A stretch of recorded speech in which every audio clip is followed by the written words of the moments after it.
I'd like to now introduce Michael White. Michael's the Executive Director of the Community Services and Health Industry Training Board, and as many of you know, Michael knows he has an extensive involvement in the community services sector in a number of guises, currently as a CEO here. So thank you, Michael. Thank you. This is quite interesting. It's a bit like the Iron Chef, where they bring in 6 or 8 chefs and they've all got to cook with the same recipe. So I'm going to try and do something very creative with my tomato or squishy crab or whatever they do. Do you want to jump me forward one?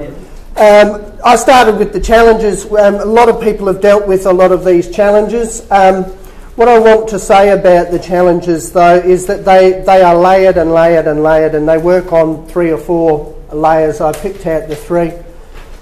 And just to touch on them very quickly again, external environmental drivers. And external environmental drivers drive opportunity and motivation. And just hold those words, because I'm going to come back and explain them in a minute. People have touched on the workforce demographics. That challenge, I think, to quantify it, somebody from DHS spoke at a session that I was working at last week. In 5 years' time, we will require 185,000 people coming into this industry. Nationally, there will be 12,800.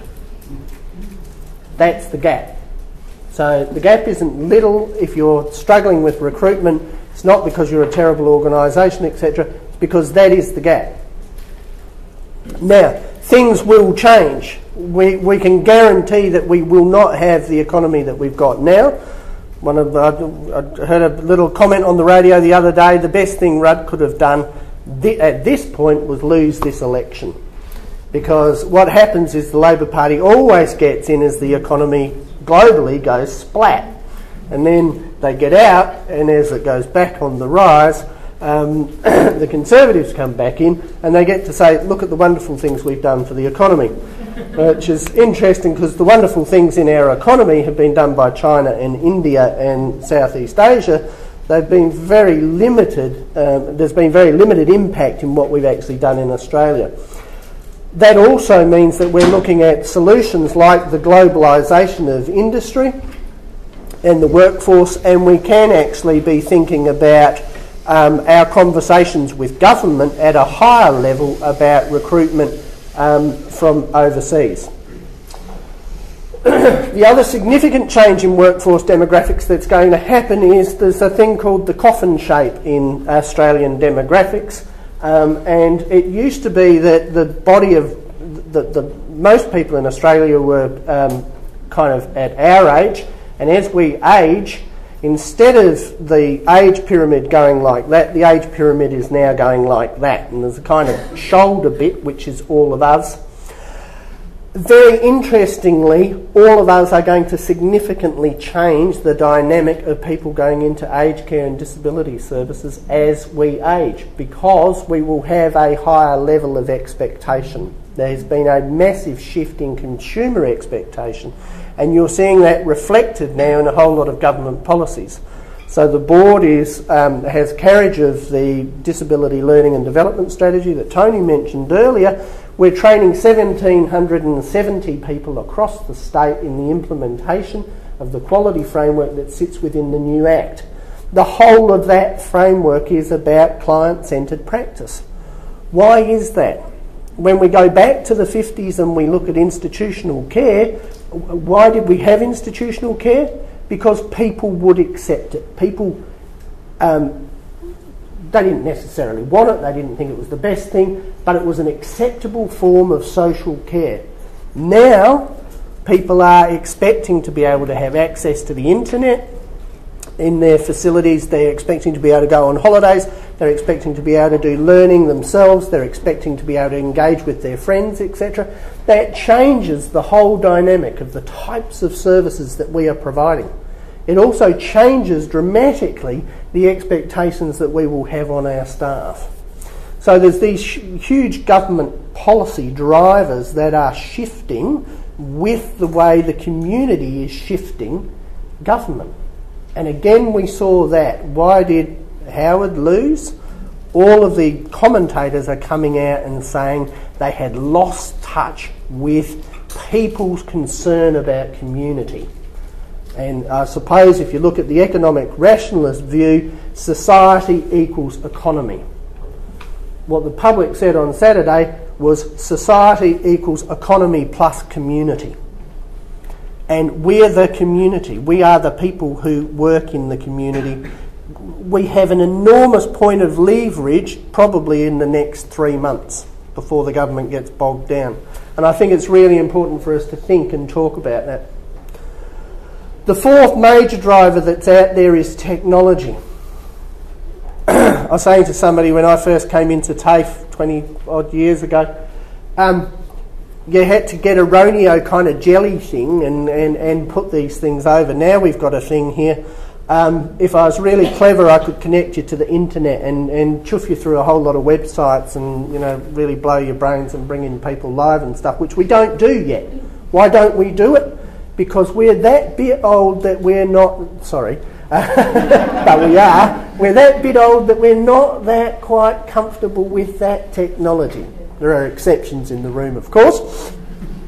But the next generation, the people coming into the workforce now want that technology, or they have that technology. They have SMS, they have text on their phones, they have Facebook. I got on an aeroplane the other day and a guy was watching The Simpsons on his telephone. And you think, why would you bother?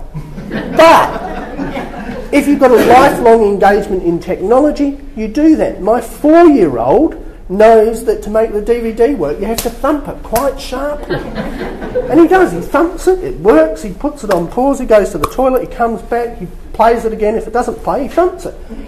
He has an innate sense of technology that we don't have. And we need to reflect on that and see how is that going to change. And we need to be at the forefront of that. If we're client-centred, the technology that is out there can revolutionise the lives of the people that we work with. So we need to be thinking about the cutting edge of that, not the back end of it.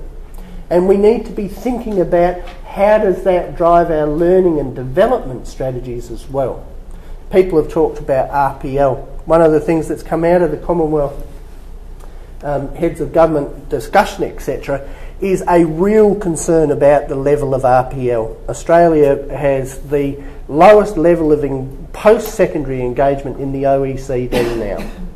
That's appalling, really. For a country like us, we have the highest number of people per head of population who've won the Nobel Prize and the lowest engagement with education, post-secondary education. So we need to shift that. We have less than 3% of people completing qualifications through RPL. Why? Because if you go to a TAFE and you say, I want to do RPL, they say, here's this book, go away, read it, come back and tell me why you think I should give you this qualification. And by the way, I'm going to charge you exactly the same for it as if you did the whole course. Now, thankfully, there are a whole lot of processes. The board that I work for is one of a number of organisations that have developed different RPL processes. We've got a camera back there, we're being recorded here.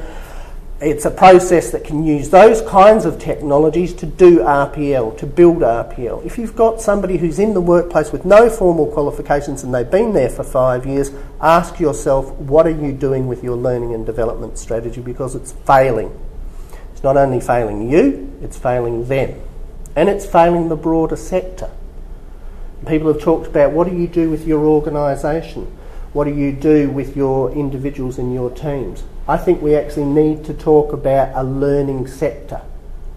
The 80s was the lifelong learner. The 90s was the period of organisational learning, you know, the learning organisations, Sengi and Peters and all of those. We need to move it forward to sector learning. You can call it the white era if you like. We won't stick. Somebody will take it. Sengi will pick it up. But we do, because we don't employ individuals. We employ from a pool of people who work across us, across all of our organisations. And this flexible stuff that we're starting to talk about, where people do 2 days here and 2 days there and 3 days here, That may mean that we've got somebody who's working in a bank Monday, Tuesday, Wednesday, because they get a really good shift that fits with their kids being at school. And on a Thursday, Friday, Saturday night, they're working as a nurse in an acute unit, because that's when they get the big bucks as a nurse. And they've got an equivalent full-time position working in customer service and working in nursing. How do we cross over those strategies?